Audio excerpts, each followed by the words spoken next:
The night Zuri Mensah's life changed forever. She was standing at the edge of a ballroom she had built with her own hands. Watching the man she could not name her feelings for except congratulations on his engagement to someone else. She held a champagne glass she hadn't drunk from. She wore a green dress her mother chose from Accra. And somewhere in the pocket of that dress, her phone held a message she had just read twice. A message that told her everything she had spent 4 years working toward was about to disappear. She had 72 hours, maybe less, and the man she needed to protect still had no idea she existed for any reason other than to manage his calendar. She had already decided to leave. After the wedding she would go, 3 suitcases, a flight, no explanation beyond the professional courtesies. She had survived 4 years in the orbit of one of Seoul's most dangerous men. She could survive leaving him.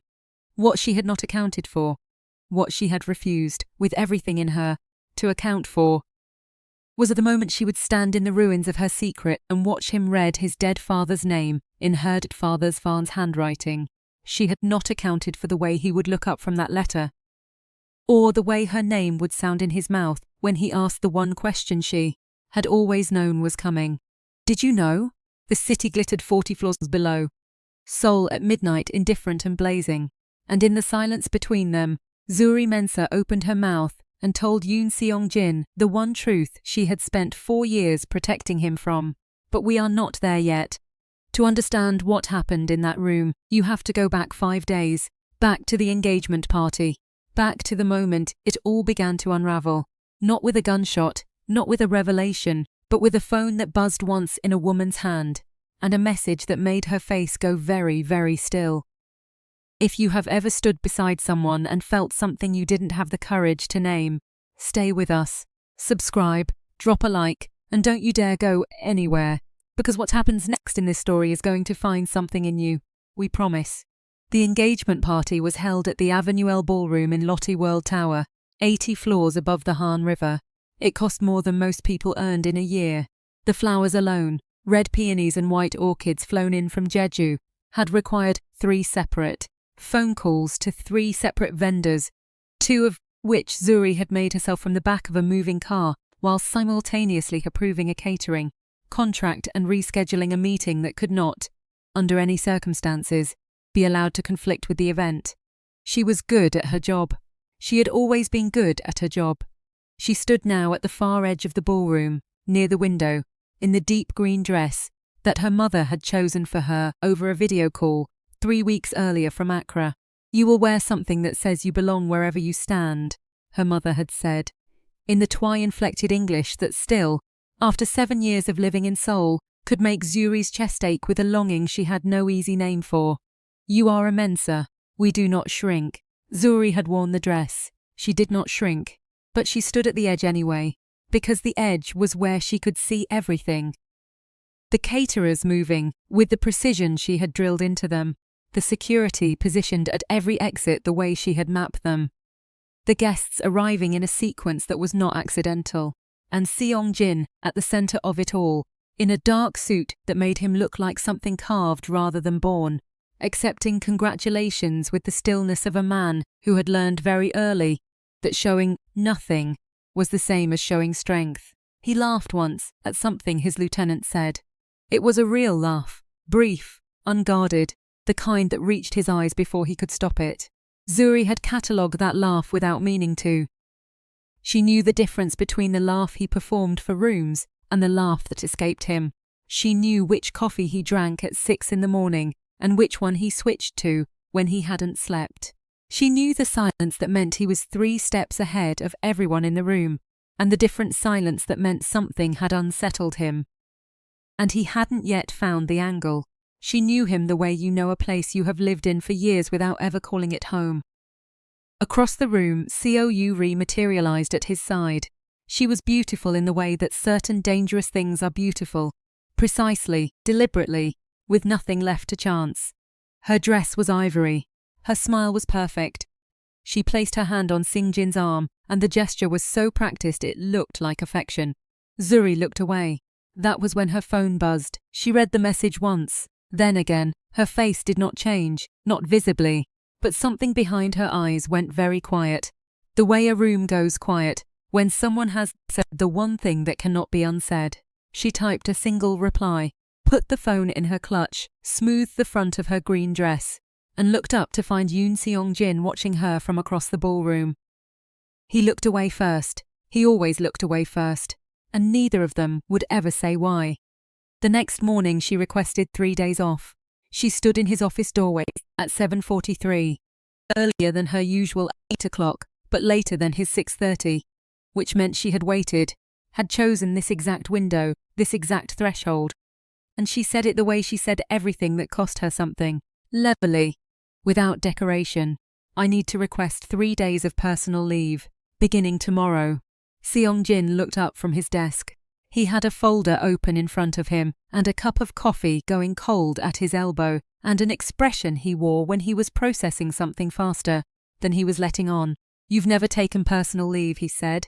"No," she agreed, "I haven't." A pause. Outside his window, Seoul was building itself into another day. Cranes and traffic, and the low grey sky of early autumn pressing down on everything. Is everything all right? It was the closest he ever came to asking about her life. She had learned to receive these small gestures, careful, hedged, always deniable as mere professional concern, and give nothing back that could be mistaken for an invitation. "A family matter," she said. "I'll have everything in order before I go. You won't notice I'm gone." Something moved across his face. Gone before she could read it. "Take the time," he said. "Of course." She nodded. "Turned to leave, Zuri." She stopped, turned back. He was looking at her with something in his expression she had no safe category for, and for one long moment the only sound was the city outside his window, and a silence that meant he was about to say something real. Then, never mind. She left, and Yoon Seong-Jin sat alone in his office for 11 minutes before he opened the folder again. His lieutenant, Min Jae, would note later that the boss seemed distracted all morning, not troubled, not angry, just elsewhere. That night, Seong-Jin stood at the window of his penthouse with a glass of Macallan he hadn't touched. 17 unread messages on his phone. His tailor, the venue coordinator, his lawyer, Yuri twice. The seating chart requiring his approval sat on the dining table where it had been for 6 hours. He was thinking about the word she used. Family matter. In 4 years, Zuri Mensah had never once mentioned her family inside this building. He knew she was Ghanaian, her father from Accra, raised between Ghana and Lagos before she came to Seoul. He had seen her once, through his open office door, speaking quietly into her phone in a language he didn't recognize. And the expression on her face had been so private, so entirely belonging to a life he was not part of, that he had felt like an intruder and looked away. He did not know her father's full name. He did not know if her mother was well. He knew her emergency contacts and the frequency with which she replaced her running shoes, because those things appeared in documents that crossed his desk. He knew almost nothing about what happened inside Zuri Mensah when she was simply a Billionaire person, rather than the most competent professional he had ever employed. And now, 1 week before the most significant event of his professional life, she was gone. And she had looked careful when she said it, and careful in his world meant afraid. And afraid meant something was being hidden. The thought of something being hidden from him by the one person he had trusted without examination for 4 years sat in his chest like a stone. He couldn't locate. He had tried, once, somewhere around month 2 of the engagement, to imagine what it would feel like to mean it, to stand at an altar and feel something other than mathematics. He had stood in his bathroom mirror and tried to locate the version of himself who could walk towards Seoul and feel chosen rather than strategic. He had stopped looking for that version of himself somewhere around month 3. He was not sure what that said about him. He suspected he already knew.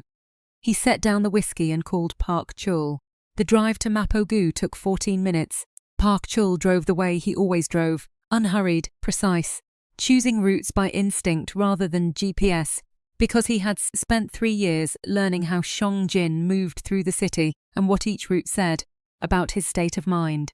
At a red light on Mapodero, without turning from the wheel, he said quietly, "Long night, sir." It was not a question. It was not presumptuous. It was the small offering of a man who noticed things and chose, most of the time, to say nothing about them. Seong-Jin said nothing, but he did not dismiss it. The light changed, Park Chul drove on, and neither of them spoke again until the building appeared through the windshield, and Seong-Jin said, "Wait for me." "Of course, sir. Always. Always, of course." Zuri's building in Mapogu was unremarkable in every direction. The kind of building that didn't draw attention, didn't invite examination. Seong-Jin noticed this automatically. She had chosen to be invisible. In 7 years of living in this city, she had built herself a life that could not be seen from the outside. He told Park Chul to wait. He took the elevator to the 6th floor. The hallway smelled like someone's dinner. Doenjang jjigae, something faintly sweet underneath. He found apartment 6C and raised his hand to knock. The door was not fully closed. A thin line of light ran from floor to frame. From inside, not voices but a recording. Someone speaking Korean in the low, careful register of a formal statement. He recognized the cadence of an interrogation transcript. He pressed the door open with 2 fingers and stopped breathing. The living room floor was covered. Not messy, arranged. Deliberately, precisely arranged in a way that told him immediately the mind behind this was not in chaos but in the final stages of something that had taken years. Photographs, newspaper clippings, financial records printed on paper that had been handled so many times the edges had gone soft. Maps of Seoul with locations circled in red. Confidential documents bearing classification markings from officers did not share their documents. His eyes moved across the floor fast and systematic, building the picture. His father's face looked up at him from a photograph he had never seen. His own name appeared in a financial record dated 4 years ago, before she was hired. At the center of everything, anchoring the red strings that connected name to name and date to date, one photograph. 8 by 10. A woman in ivory, captured through a long lens from across a restaurant. Seoul. He was still standing there when Zuri walked out of the kitchen and saw him. The sound she made was not quite a word. All the color left her face in a single moment, the way light disappears when a door closes. She stood very still, holding a mug of tea that was steaming gently, and for several seconds the only movement in the apartment was the recording, still playing from her laptop. A man's voice, formal and careful, saying a name that meant nothing to Seong-Jin and everything to her. She reached over and closed the laptop. Silence. "You weren't supposed to find out like this," she said. His voice, when it came, was quieter than she expected. "My name is on a document on your floor dated 4 years ago, before you came to work for me." She said nothing. "You came looking," he said. "It wasn't a question. You didn't apply for that job because you needed work. You applied because you needed access." 4 years, he said. His voice was very quiet. Quiet in the way that in his world preceded something irreversible. 4 years inside my life, my operation, my family. He looked at the floor, at his own name on a document dated before they had ever met, and this entire time. He stopped. She did not fill the silence. She knew him well enough that filling it now would be the wrong thing. He had to arrive at the question himself. He always had to arrive at the question himself. "Was any of it real?" he said finally. The word landed between them like something dropped from a height. "Or was I just the access?" Zuri had rehearsed every version of this conversation in her head for 3 years. She had prepared for his suspicion, his anger, his cold professional assessment. She had prepared for him to treat her the way he treated problems. Efficiently, finally, without sentiment. She had not prepared for how much that question would cost her. "All of it," she said. Her voice was steady. Every single day, something in his face shifted.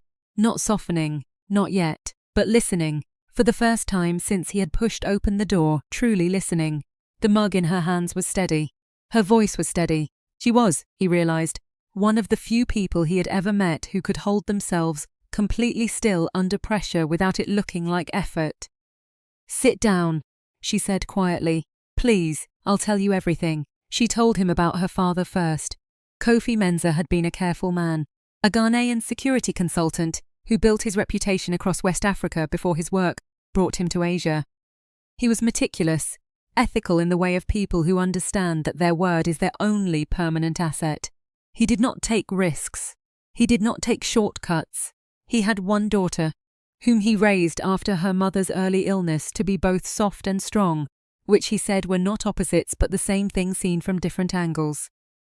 In 2009, Kofi was hired as a security consultant for the Korean criminal organization, then led by Yoon Dae-ho, Seong-Jin's father, a major expansion into Southeast Asian shipping routes required someone who understood both the legal architecture and its vulnerabilities.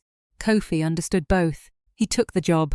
He sent Zuri to university in London with the salary it paid, and told her he would be home by Christmas. He was dead before the semester ended. The official report said a car accident on a mountain road outside Seoul in November. Ice on the road, a guardrail that gave way, the kind of thing that happened. Tragic, ordinary, final. Zuri was 19 years old. She flew to Seoul to claim his body and was given a folder of documents, a sealed envelope of personal effects, and the condolences of people already thinking about other things. She flew home. She buried her father in Accra in a ceremony that lasted 3 days, the way it was done. The women singing the old songs he had taught her to love. The men sitting in a silence that meant grief. Her grandmother holding her hand and saying in Twi, "The ones who leave us before we are ready are the ones we carry the longest." She was not satisfied with the official report. Not because she had evidence, not yet, but because she had known her father, and her father did not drive fast. Her father did not take mountain roads at night when the temperature dropped. Her father, who had survived Lagos traffic and 3 decades of navigating dangerous men, did not die in a car accident on a clear night in November. She spent 6 years building what she would need: Korean language, financial law, the architecture of how criminal organizations moved money through legitimate structures. And then she looked for a way in. The way appeared as a job listing for an executive assistant to Yoon Seong-Jin, the son of the man her father had worked for, who was consolidating his hold on the organization after years of internal power struggles. Following his own father's death in 2011, "Your father died 2 years after mine," she said. "I didn't know the full details of how when I applied. I found out 6 months into the job." Song-Jin had not moved in 20 minutes. His face was doing the thing it did when he was processing faster than he was showing, becoming very controlled, very still, which she had learned over 4 years to read as the precise opposite of calm. "The conspiracy that killed your father," he said slowly, "is connected to the one that killed mine. Yes. And the wedding is not a merger," she said. "It's a mechanism. Once the marriage is finalized, your financial networks become accessible to her family's organization. Through the joint asset structures your lawyers have already begun preparing. Your most loyal people are isolated through personnel changes that will look like reorganization. Within 18 months you will find yourself removed." The word was flat, final, "from my own organization. Yes." The silence that followed was the heaviest she had ever sat in with him. Outside her window, a motorbike passed on the street below. Somewhere in the building, a baby was crying. That 3 a.m. cry, that means hunger, that means I am here, I exist, I need something. "Why didn't you tell me?" he asked, and the question was so stripped of his usual authority that it landed somewhere undefended in her chest. "Because I needed it to be irrefutable," she said. "In your world, an accusation without overwhelming proof doesn't expose a conspiracy. It starts a war that gets people killed. I needed every piece. And," she paused, "because in the beginning, I wasn't certain you weren't part of it." He looked at her steadily. "I had to be sure," she said simply. "About you, and are you?" "I've been certain for 3 years," she said. "I stayed the 4th year to finish what I came to do. I set the wedding as my exit point, because I knew once you married, access to everything I needed would close permanently." He was quiet for a long moment, then, "We can't stay here." "No," she agreed, "we can't." They moved that same night. Seong-Jin made 2 calls, one to Min Jae to establish a cover, one to a property held in a name that appeared in no document connected to him. Then he called Park Chul, who brought the car around without questions and drove them across the city with the steady patience that had always made him seem like part of the furniture. Seong-Jin gave him the address directly. Park Chul repeated it back without expression, and neither of them, not then, had any reason to think twice about it. The safe house was a spare apartment in Umpyeong-gongu, 3 rooms, functional, holding no personality because it was not meant to. Zuri set her files on the kitchen table and began reconstructing the evidence board from memory. They worked through the night. At some point past 2 in the morning, Seong-Jin reached across the table for a folder, and his hand brushed the edge of a photograph that had slipped loose from the evidence files. He picked it up to move it aside and stopped. It was not an evidence photograph. It was a man, perhaps 45, standing outside a building Seong-Jin didn't recognize, laughing at something off camera. The laugh was unguarded, the kind that reaches the eyes, the kind you can't manufacture. The man was wearing a security consultant's lanyard, and the particular expression of someone who is completely, uncomplicatedly happy in a moment they don't know is being recorded. Seong-Jin set the photograph down carefully, the way you set down something that belongs to someone else. "How old were you?" he asked. "When you lost him?" Zuri looked up from her files. She looked at the photograph, then at him. 19, she said. He nodded once. Something in his face changed, not softening exactly, but opening, like a window in a room that had been sealed for a long time. "I was 24, he said, "when I lost mine, and that was how it began." He told her about his father. She told him about hers. "In Ghana," she said, "we don't treat death as something to get through quickly. We treat it as the last thing we can do for a person, the last gift. So we take our time. 3 days. The whole community." He was quiet, absorbing this. "We burn incense," he said finally, "for 49 days after, so the spirit doesn't lose its way." 49 days, she repeated softly. "Someone has to tend it every morning." "Did you?" He nodded. Once, looking at the table, she said nothing, but something in her chest made a small, quiet movement toward him that she felt all the way to her hands. It was just past 4 in the morning when he asked, without looking up from the document he was reading, "When were you planning to leave?" She went still. "After the wedding," she said carefully. "I had already decided." "Why?" She held his gaze for exactly as long as she could bear it. "Because some things are easier to want from a distance," she said. He understood. She could see that he understood. And she watched him choose, deliberately, not to push further, to hold that fragment with care rather than press it, because he was whatever else he was, a man who had learned to be careful with things that could break. She respected him for it. She also wished, with a ferocity that surprised her, that just this once he hadn't stopped. On the second morning, everything collapsed. Min-jae called at 11, his voice low, urgent. 2 vehicles registered to a shell company linked to the Seoul organization had been circling the block since before dawn, not patrolling, waiting. Someone had told. Seong-Jin stood in the kitchen with the phone against his ear, and Zuri watched his face from across the table and saw the exact moment he arrived at the same conclusion she already had. "The cars," she said, when he'd hung up. "How long?" "Since 6. We left the other apartment at 2. 4 hours. She laid her hands flat on the table. "Who knew we were coming here?" The answer arrived between them without either of them speaking it. "Park Chul. He knew I took the Mapogu route when I needed to think," Seong-Jin said slowly. "He never needed to be told. He would just take it. I assumed he'd learned my patterns." "He had," Zuri said quietly. "That was the assignment, I thought." He stopped, started again. "I thought that was what loyalty looked like. Someone who paid attention without being asked." The word sat between them. Loyalty. "He was mapping you," Zuri said. "Every route, every location, every phone call made in that car. For 3 years. He didn't turn. He was always theirs, placed before you ever met him. The job application, the references, the interview. All of it constructed." She slid a page across the table. "His phone records show regular contact with a number registered to a Seoul shell company. Every significant location you visited in the past 18 months. Every meeting that mattered." Seong-Jin said nothing for a long moment. Then he stood, picked up his jacket, and said, with the flatness of man sealing something off, before it could cost him more than he could afford, "Right now, we need to move." She was already packing. They moved twice more over the next 48 hours, leaving nothing behind, working in fragments in borrowed spaces. The evidence was almost complete, almost enough. But the final piece, the one that would make it irrefutable, the one that connected the original conspiracy directly to Yuri's signature, kept slipping one layer beyond reach. It was in a cramped room above a restaurant in Seoul, owned by a woman who owed Seong-Jin a debt he had never collected, that Zuri found the letter.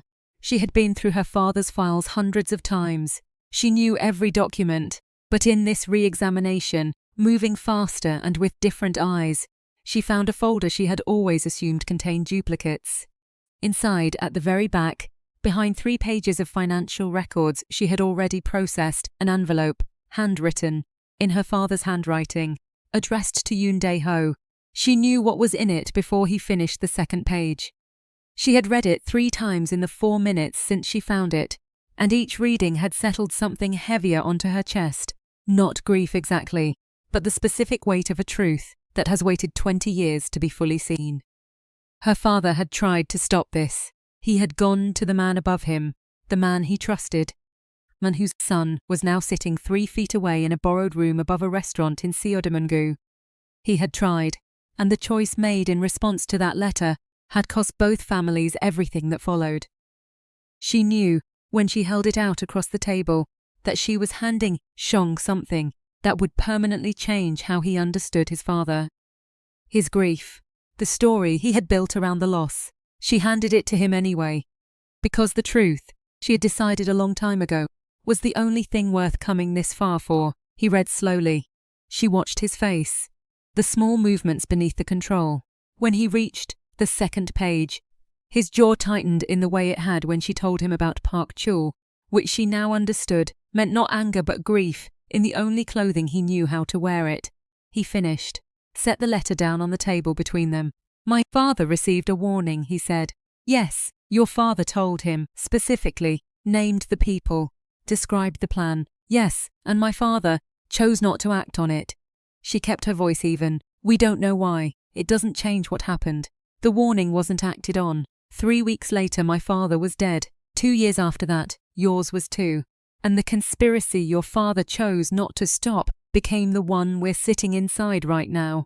The silence in that small room above the restaurant was the deepest she had ever known. "Did you know?" he asked. "Before tonight. Did you know it was my father?" he warned. "I knew my father wrote to someone senior inside the organization before he died. I found the carbon copy of an outgoing letter years ago, but he had redacted the recipient's name himself. I believe he did it to protect whoever he was warning, in case the letter was found. I have been trying to locate the original for 2 years. You didn't know it was him?" "No." He looked at her for a long moment. Something moved across his face, rawer and less defended than anything she had seen from him before, the expression of a man discovering that the story he told himself about his losses had an entire chapter he was never given. "Our fathers were bound together," he said slowly, "long before either of us existed." "Yes, and we found each other." "Yes," she said softly. He stood, moved to the window. Outside, the street was ordinary. A woman with groceries, 2 schoolboys on bicycles, Seoul moving through its evening with no awareness of the weight being carried in a small room above a restaurant in Seoul. "Zuri," he said, without turning. "Yes, whatever happens tomorrow, I need you to know that I am not walking away from what I understand now, about any of it." She was quiet for a moment. "What do you understand now?" He turned from the window. The expression on his face was the one she had no safe category for, the one she had been refusing to name for 4 years, because naming it would mean acknowledging something irrevocable had happened in the architecture of her chest. "I understand," he said carefully, "that the most important thing in my life has been 3 feet away from me for 4 years, and I filed it under the wrong name." She did not say anything, but she did not look away. "This is the moment. If this story has reached somewhere real in you, drop a comment right now. Have you ever stood that close to something true and said nothing? Have you ever protected someone so long you forgot to protect yourself? Like this video. Share it with someone who needs to hear it tonight. And let's finish this together. The wedding day arrived the way inevitable things do. Without asking, without apology.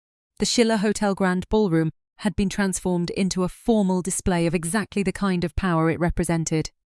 600 guests. Every significant figure in Seoul's underworld wearing their most legitimate faces. Flowers, champagne, a string quartet playing something European, because that was what was done at events where dangerous people needed to believe they were something else. Song-Jin arrived alone. He had sent Park Chul a message that morning. The car won't be needed today. No explanation. He took a different vehicle, a different route, and he walked into that ballroom, carrying the stillness of a man who has already decided what he is about to do and is simply closing the distance to the moment. Zuri was already there. She had arrived early, the way she always arrived early, and she stood at the edge of the room, in a dark dress. That was not the dress of a guest celebrating anything. When his eyes found her across the space, she gave him one small, steady nod. Everything was in place.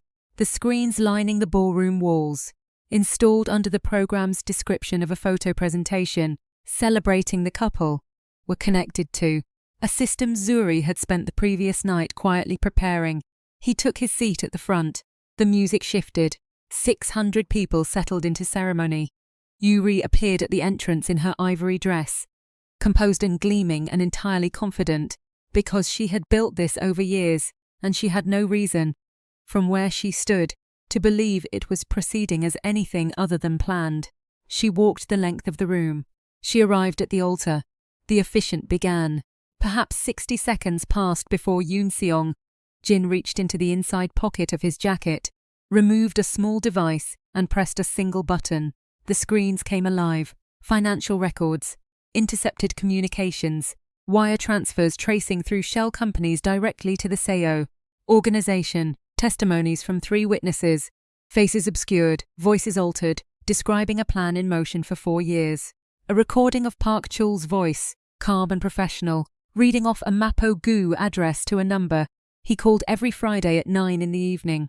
And at the center, a document bearing Yuri's signature above a paragraph that described, in the bloodless language of financial planning, exactly what was to be done with Yoon Seong-Jin's organization once the marriage gave her family access to its structures. 4 seconds of silence. Then the room detonated. Seong-Jin lifted the microphone from the officiant's stand. His voice, amplified through the ballroom, belonged to a man who had moved through anger into something quieter and more finals on the other side. My father was warned about this conspiracy. He chose not to listen. I am choosing differently. Yuri's composure didn't shatter. It cracked, which was worse, because it revealed the architecture underneath. She turned to her father's lieutenant beside her, who was already staring at his phone with an expression that had abandoned pretense entirely. Around the ballroom, allegiances were being recalculated in real time. 2 men near the back moved toward the exit. Several others turned toward Yuri's family, with expressions that were no longer ceremonial. This alliance is dissolved, Seong-Jin said. This wedding is cancelled, and every person in this room now knows everything I know. He set the microphone down. The chaos that followed was not the cinematic kind. It was the real kind, urgent and unglamorous.